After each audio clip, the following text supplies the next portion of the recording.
അമ്മ കല്യാണം കഴിച്ചിട്ടില്ല. കല്യാണം കഴിക്കാനായിട്ട് ഇരുന്നതാണ്. അമ്മ ആ വീട്ടിലായിരുന്നു താമസം. കല്യാണം കഴിച്ചിട്ടില്ല. കല്യാണം കഴിക്കാനിരുന്ന സമയത്താണ് ഞാൻ ജനിക്കുന്നത്. ഇനിയുണ്ട്, വേറെ ഉണ്ട്. എമ്മോ ദേവസ്യോട് പറയുന്നുണ്ട്. എന്താ അച്ഛനെ കുറിച്ചിട്ട് എന്തൊക്കെയാ പറഞ്ഞിരുന്നത്? ചെറുപ്പത്തിലെ പറഞ്ഞതിൽ ഓർമ്മകൾ ഉണ്ടായിരുന്നു. അത് അച്ഛൻ്റെ സിനിമയൊക്കെ ഇറങ്ങുമ്പം കൊണ്ടുവന്ന് കാണിക്കും. ഇവനൊരു വക്കവട്ട കേസാണ്. ഞാനത് ഒഴിവാക്കി വിട്ട് ഷോർട്ട് ബ്രേക്ക് എടുത്ത കാരണം എന്ന് വെച്ച് കഴിഞ്ഞാൽ ഇവൻ ഒരു മെന്റൽ കേസാണ്. ഇവൻ നന്നാവില്ല. ഇവൻ ഇങ്ങനെ ജയൻ സാറിന് മാർക്കറ്റ് ചെയ്യുന്നുള്ള ഏറ്റവും വലിയ എക്സാമ്പിളാണ് ഇപ്പോൾ റീസെൻ്റ് നിങ്ങൾക്ക് ഇപ്പോൾ കാണിക്കുന്ന എല്ലാ പേക്കൂത്തുകളും. ഇപ്പം ഈ സിനിമയുടെ പ്രൊമോഷനും കാര്യങ്ങളൊക്കെ കിട്ടിയത് ആരുടെ ലേബലിലാണ്? അല്ലെങ്കിൽ ജയൻ സാറിൻ്റെ ലേബലിലാണ്.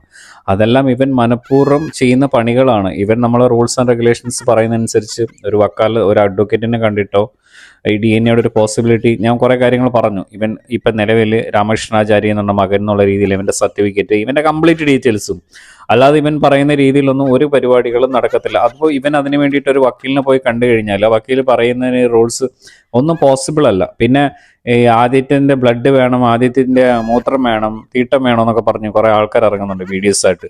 എന്ത് അർത്ഥത്തിലാണ് പറയുന്നത്? അപ്പോൾ ആദിത്യനെ ടെസ്റ്റ് ചെയ്ത് കഴിഞ്ഞാൽ ആദിത്യൻ്റെ അച്ഛന് സോമൻ നായരാണ്. സോമൻ നായർ മകൻ എന്നുള്ള രീതിയിൽ നിങ്ങൾക്ക് വരും പ്രൂവ് ചെയ്യാൻ പറ്റുള്ളൂ. അവരെ ഫാമിലി പെട്ടെന്ന് പറഞ്ഞിട്ട് ഇവൻ ഒരിക്കലും അങ്ങനെ ആവാൻ ഒരു പോസിബിലിറ്റി ഇല്ല.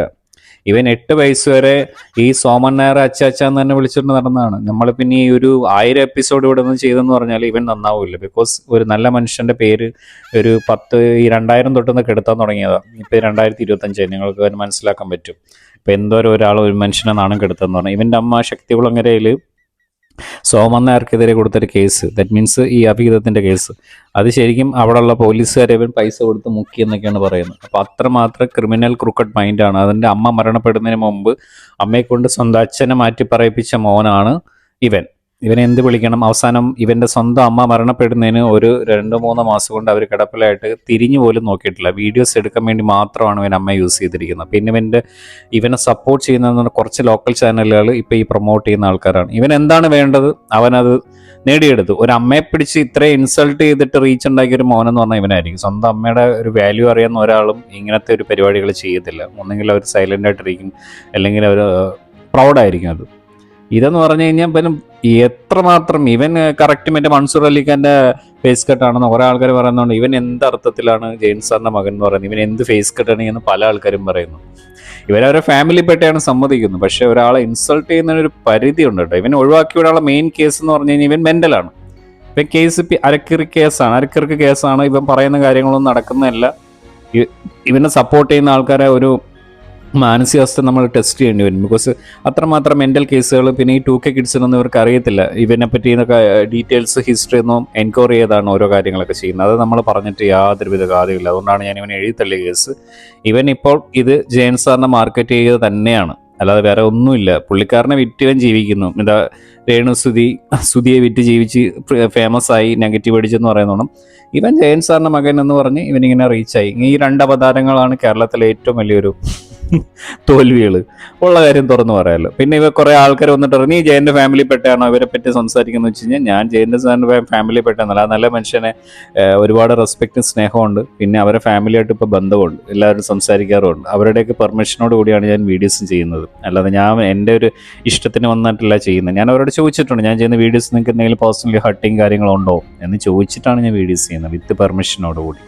ഓക്കെ, എനിവേ ഞാൻ ഈ കേസിൽ സംസാരിക്കാനുള്ളത് ഇവൻ DNA ടെസ്റ്റ് ഒന്നും ചെയ്യാൻ പോകുന്നില്ല. ഇവൻ തുപ്പൽ വേണം, മലം വേണം, മൂത്രം വേണമെന്ന് അവിടെ ഇരുന്ന് പറയത്തേ ഉള്ളൂ. ഒരു പരിപാടികളും നടക്കാൻ പോകുന്നില്ല. അവരും തയ്യാറാവത്തില്ല. ബിക്കോസ് അവൻ വക്കീലുമായിട്ട് വന്ന റൂൾസിൻ്റെ രീതിയിൽ ലൈവായിട്ട് വീഡിയോ ഇട്ടിട്ട് വരട്ടെന്ന് അവരും പറഞ്ഞിട്ടുണ്ട്. പക്ഷെ അതൊന്നും ചെയ്യത്തില്ല അവൻ. അപ്പോൾ ഇവരത് ചെയ്യാനുള്ള പ്ലാനിങ്ങും ഇല്ല. ബിക്കോസ് ജയനെ വിറ്റ് ജീവിക്കണം, ആ വലിയ മനുഷ്യൻ്റെ പേര് കെടുത്തണം എന്നുള്ള ഒറ്റ നിലപാടിലാണ് ഇവൻ നടക്കുന്നത്.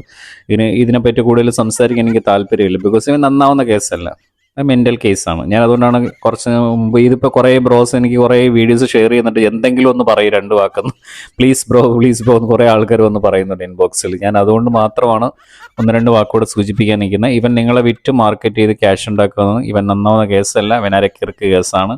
ഇവൻ ജയൻ സാറിൻ്റെ മകനല്ല, ജയൻ സാറിൻ്റെ അനുജൻ സോമൻ നായരുടെ മകനാണ്. ഇവൻ ഒരു ഫേക്ക് പേഴ്സണാണ്, ഫേക്ക് മുരളി. ഇവൻ മുരളി സോമനാണ്, മുരളി ജയൻ അല്ല, മുരളി സോമൻ. മനസ്സിലായോ? ആ ഒരു ലേബലിൽ അവൻ സംസാരിച്ച് നടന്നാൽ ഓക്കെ. ഇവനൊരിക്കലും ആ ലേബലിലും സംസാരിച്ച് നടന്നു കഴിഞ്ഞാൽ ഒരിക്കലും ഫേമസ് ആവത്തുമില്ല. സോ ഇവൻ ജയൻ സാറിൻ്റെ നെയിം യൂസ് ചെയ്ത് ആ മനുഷ്യനെ സ്പോയിൽ ചെയ്യാവുന്നതിൻ്റെ മാക്സിമം സ്പോയിൽ ചെയ്ത് ഇവനെ സപ്പോർട്ട് ചെയ്ത് പിടിക്കുന്ന കുറേ മലവാണങ്ങളുണ്ട്. ഇപ്പോൾ സോഷ്യൽ മീഡിയയിൽ അവരെയൊന്നും പറഞ്ഞിട്ട് കാര്യമില്ല. നടുവിൽ നമസ്കാരം. ബിക്കോസ് പല തന്തയ്ക്കുറന്മാരായി മാത്രമായിരിക്കും അവനെയൊക്കെ സപ്പോർട്ട് ചെയ്യുന്നത്. അല്ല, നല്ല കുടുംബത്തിൽ പറഞ്ഞ ഒരാളും സപ്പോർട്ട് ചെയ്യില്ല. ജെയിൻ സാർ എന്ന് പറഞ്ഞാൽ വലിയ മനുഷ്യനെ റെസ്പെക്ട് ചെയ്യുന്ന ആരും ഇവനെ സപ്പോർട്ട് ചെയ്യില്ല. ബിക്കോസ് ഇവനൊരു ഫേക്കാണ്, ഇവനൊരു മെൻ്റൽ കേസാണ്. സോ നിങ്ങളത് മനസ്സിലാക്കുക. ഞാൻ ഇവനെപ്പറ്റി ഒരു സ്ട്രോങ് എവിഡൻസിന് വേണ്ടിയിട്ട് വെയിറ്റ് ചെയ്യാണ്. സോ അത് വന്നതിന് ശേഷം ഞാൻ ഇതിൽ നന്നായി വീഡിയോസ് ചെയ്യുന്നതായിരിക്കും. എനിവേ, ഷെയർ ദിസ് വീഡിയോ ഇഷ്ടപ്പെട്ടാൽ എൻ്റെ പേജും കൂടെ ഫോളോ ചെയ്യുക. നിങ്ങളുടെ അഭിപ്രായങ്ങൾ പറയാം. ഓക്കെ, നിനക്കാണ് ഭ്രാന്ത്.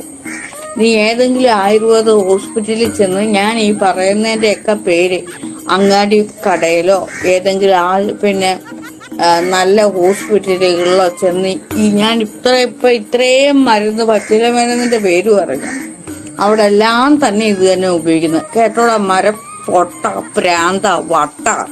നിനക്കെങ്ങാണ്ട് ലോകപരിചയമുണ്ടോ?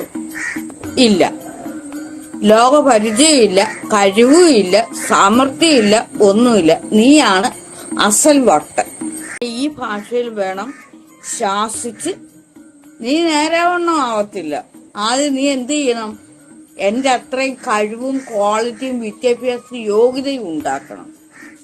ആ മരപ്പൊട്ടനെ ചെവിക്കകത്ത് പിടിച്ച് കറക്കി വലിച്ചെടുത്ത് ചവിട്ടി തേച്ച് നിന്നെ ഞാൻ ഉണ്ടല്ലോ എന്റെ കാൽ കീഴിലിട്ട് ചവിട്ടി ചവിട്ടി ചവിട്ടി ചവിട്ടി ചവിട്ടി അരയ്ക്കും. എന്നിട്ട് മുക്കൂറ്റി കൊണ്ട് കാണിക്കും. തുളുനാട്ടിൽ നിന്നും കള്ളപ്പയറ്റ് പഠിച്ചിട്ട് വന്ന കള്ളപ്പെടുവ ഇന്നിറങ്ങിക്കോണം. ഈ അങ്കത്തട്ടിന്ന്, ഈ കൊട്ടാര വളപ്പിന്ന്, ഈ ടെറിട്ടറിന്ന്.